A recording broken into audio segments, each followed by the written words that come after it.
వాడు దొంగ కాకుండా ఉండడు కదా. అవును.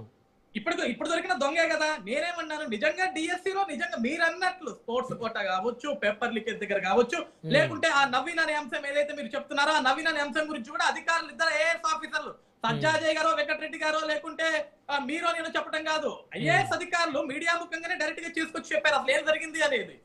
ఇంత స్పష్టంగా చెప్పినప్పుడు మీరేమంటారు, సిబిఐ ఎంక్వైరీ వేయించుకోవచ్చు కదా, మీరు విచారణ కమిటీ వేసుకోవచ్చు కదా, సిట్టింగ్ జడ్జి తోటి వేసుకోవచ్చు కదా. అంటే ఈ రాష్ట్రంలో మీకు ఒక బాధ్యత ఉంది వెంకటరెడ్డి గారు, జగన్మోహన్ రెడ్డి గారికి ఒక బాధ్యత ఉంది. ఈ రోజు మేము పారదర్శకంగా నిర్వహించామన్నాం. నిజంగా ఈ రోజు మీరు చేసిన ఉద్యమాల్లో ఈ రాష్ట్రంలో డిఎస్సికి ఎవరైతే అప్లికబుల్ పర్సన్స్ ఉన్నారో, ఎవరైతే అటెండ్ అయ్యారో వాళ్ళందరూ మీ ఉద్యమంలో భాగస్వాములైనా భాగం పంచుకున్నా సరే ఈ రోజు రాష్ట్రంలో ఈ ఉద్రిక్తత చాలా పెద్దగా ఉండేది. కేవలం వైసీపీకి మాత్రమే పరిమితం అయ్యేది కాదు, ఇది కేవలం వైఎస్ఆర్సీపీ పార్టీకి పరిమితం అయ్యి అక్కడే కన్ఫైన్ అయ్యేది కాదు.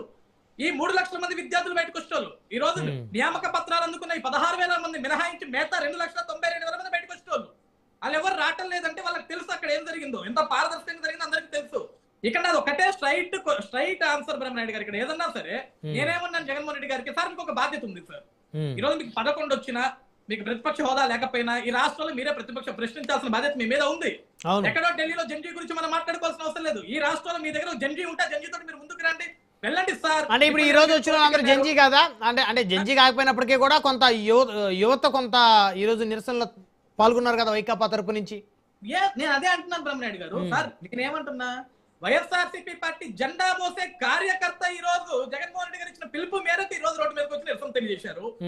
అప్లికబుల్ క్యాండిడేట్స్ ఎందుకు రాలేదు అని అడుగుతున్నా నేను. అప్లికబుల్ అంటే క్యాండిడేట్స్ అసలు ఎక్కడా కూడా లేరు ఈ నిరసనలో అంటారా? 100% లేదు సార్, 100% లేదు. ఓకే ఓకే, నిజంగా అప్లికబుల్ క్యాండిడేట్స్ ఉంటే ఆ ఉద్యమం ఎలా ఉంటుందో మనకు తెలుసు సార్. ఎందుకంటే సార్ ఒక గంట సేపు ధర్నా చేసి మీడియా ముందు మాట్లాడేసి ఇద్దరు పోలీసులు రాగానే నాకు అరెస్ట్ చేసి జీబెక్కిస్తే వెళ్ళిపోయి ఆగిపోతే ఉద్యమం కాదు అది. ఈరోజు ఢిల్లీలో అదే ఉద్యమం జరిగిందా? లాఠీలు విరిగినాయి, రక్తాలు చిందించారు. 28 రోజులు ఢిల్లీలో 28 రోజుల పాటు జంతర్ మంతర్ దగ్గర నిరసనలు గొడవలు జరుగుతూనే ఉన్నాయి. మరి అదే ఇప్పుడు సార్ ఇప్పుడు ఏంటి, పేపర్ లీకేజ్ జరిగిందని తెలిసిన తర్వాత రీ ఎగ్జామ్ కండక్ట్ చేసిన తర్వాత కూడా ధర్మేంద్ర ప్రధాన్ గారు బాధ్యత వహించి రాజీనామా చేయాలనే కదా వాళ్ళు చేసింది. అవును, అదే ఉద్యమం మీ రాష్ట్రంలో మీరు ఎందుకు చేయట్లేదు?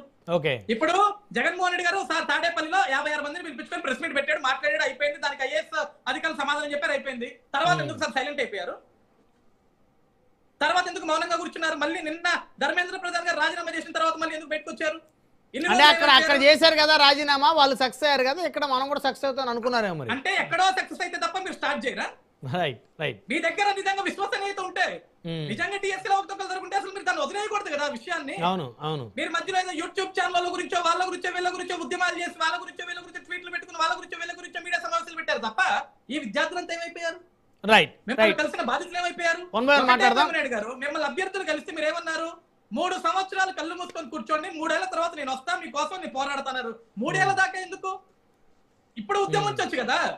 ఏ జంజీతో అయితే మీరు పోల్చుకుంటారో, ఏ కాక్రోచ్ తో అయితే మీరు పోల్చుకుంటున్నారో, ఈ 3 ఏళ్ల దాకా వెయిట్ చేయడం ఎందుకంటున్నా. మీరు నిజంగా స్తంభింపజేస్తే సుప్రీంకోర్టు, ఉన్నత న్యాయస్థానాలు, ఈ దేశ ప్రధాని దగ్గర నుంచి ఈ దేశ రాష్ట్రపతి వరకు అందరూ కూడా స్పందిస్తారు కదా. మీరు మాట్లాడదాం అజయ్ గారు.